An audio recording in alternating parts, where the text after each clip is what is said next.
Hi friends, welcome to అమ్మ channel. చూసారా, ఇప్పుడు నేను వీటితో ఒక స్నాక్స్ చేస్తాను పిల్లలకి. ఇది చపాతీ, కాల్చుకున్న చపాతీ అనమాట. దీనిలోకి బీనీస్, క్యారెట్, ఎర్రగడ్డ. ఇప్పుడు వీటిని సన్న ముక్కలు చేసుకుంటాము. ఫ్రెండ్స్ చూసారా, ఇది ఇట్లా సన్న ముక్కలు తరుపుకున్నాము చపాతీని. ఇప్పుడు పాన్ పెట్టుకొని స్టవ్ వెలిగించి పాన్ పెట్టుకుంటాము. నూనె పోసుకుంటాం. చూసారా, నూనె పోసుకున్నాను. ఇప్పుడు నూనె వేడెక్కేదాకా ఫ్రెండ్స్, నూనె వేడెక్కింది. ఎర్రగడ్డలు వేస్తున్నాను.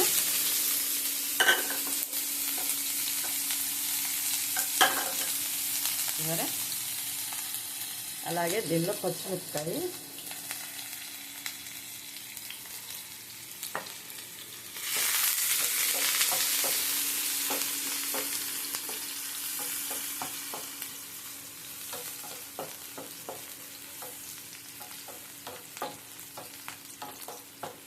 బాగా వేగాలి.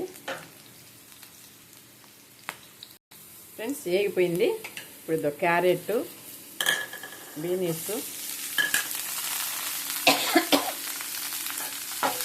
ఇవి బాగా వాడ్చుకోవాలి. చూసారా, ఇట్లా బాగా వాడ్చుకోవాలి. దీన్ని మెత్తగా వాడిపోవాలి. మూత పెడతాము. అండి, కాసేపు మూత పెడతాం. మంట తగ్గించుకుంటాం, సన్న మంట. ఫ్రెండ్స్ ఒకసారి చూద్దాము. పిల్లలు స్కూల్ నుంచి వస్తారు కదా, సాయంత్రము స్కూల్ నుంచి వచ్చాక పిల్లలకి సింపుల్గా స్నాక్స్ టైపు చాలా బాగుంటుంది. ఎప్పుడు ఒకేలాగా చపాతీ కాకుండా ఆ చపాతీని ఒకసారి ఇలాగా చేసుకుంటే చాలా బాగుంటుంది. ఇప్పుడు దీనిలో మనం కాస్త ఉప్పు, కారం, పసుపు పొడి అవి వేసుకుంటాము. సరే, వాడుతుంది. ఇంకొక 5 సెకండ్ ఉంచుతాము, మొత్తం పెడతాము. ఫ్రెండ్స్ చూద్దాము. ఇంకా వాడి ఉంటాయి. చూసారా, వాడిపోయాయి, మెత్తగా వాడిపోయాయి కదా. ఇప్పుడు దీనిలో కాస్త ఉప్పు, అలాగే కొంచెం కారం, చిటికెడు పసుపు, కొంచెం ధనియాల పొడి. సరే, ఇప్పుడు బాగా కలుపుతాము.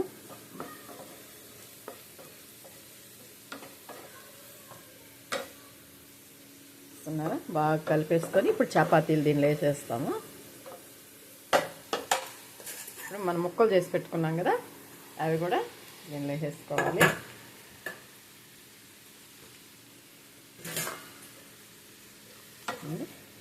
ఇట్లా బాగా కలిపేసుకోవాలి మసాలాలో.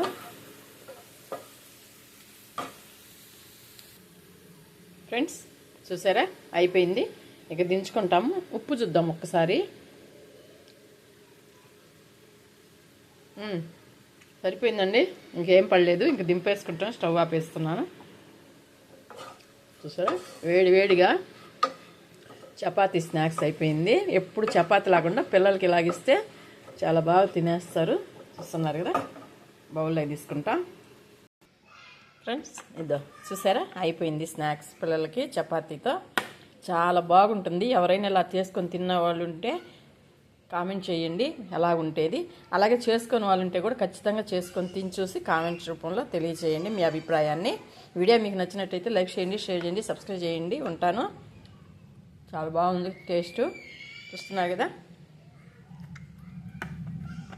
పిల్లలు చాలా బాగా తినేస్తారండి వీటిల్ని. చూడండి ఎంత టేస్ట్ ఉందంటే, ధనియాల పొడి అవన్నీ వేసాం కదా మనము. చాలా బాగుంది. వేడిగా చూస్తున్నారు కదా. మీ ఇంట్లో కూడా ఎవరన్నా చేసుకొని ఉంటే ఖచ్చితంగా ఇది చేసుకొని తిని పిల్లలకి మీరు కూడా పెట్టాలని కోరుకుంటున్నాను. ఉంటానండి.